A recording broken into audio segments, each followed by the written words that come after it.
শিরোপা জেতা মানেই অতুলনীয় আনন্দে ভাসা, হোক সেটা জাতীয় দলের কিংবা বয়স ভিত্তিক পর্যায়েরই।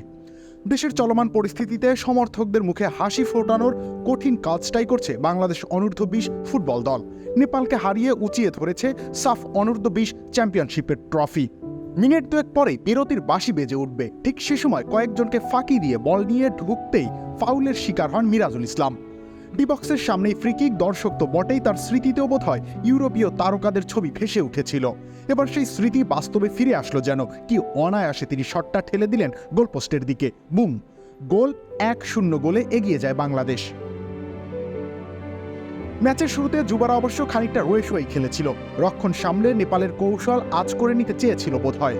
সময় গড়াতেই ধীরে ধীরে খোলস ছেড়ে বেরিয়ে আসেন আক্রমণ ভাগের ফুটবলাররা। প্রথমার্ধের শেষ দিকে নেপালকে পুরোপুরি কোণঠাসা করে ফেলে লাল সবুজের প্রতিনিধিরা। বারবার পরীক্ষা নেয় প্রতিপক্ষের রক্ষণের, আর সেটাই ফলস্বরূপ মিরাজুলের দুর্ধর্ষ এই গোল। বিরতির পর এই তরুণী আবার এগিয়ে দেন দলকে। সতীর্থের বাড়ানো ক্রসে মাথা ছুঁয়ে নেপালের স্বপ্ন পুরোপুরি ভেঙে দেন তিনি। 2-0 গোলে এগিয়ে শিরোপা স্বপ্নে তখন বিভোর বাংলাদেশ।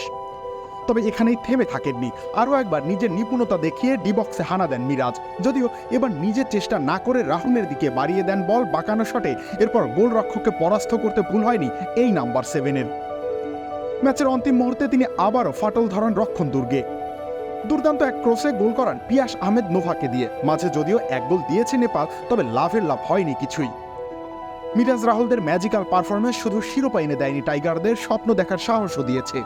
আগামী দিনে এরাই তো খেলবে জাতীয় দলের হয়ে। এমন পারফরমেন্স আর সাফল্যের ক্ষুধা ধরে রাখলে ফুটবলের মরা নদীতে জোয়ার আসা সময়ের ব্যাপার মাত্র। রবিউল ইসলাম রনি, খেলা 71।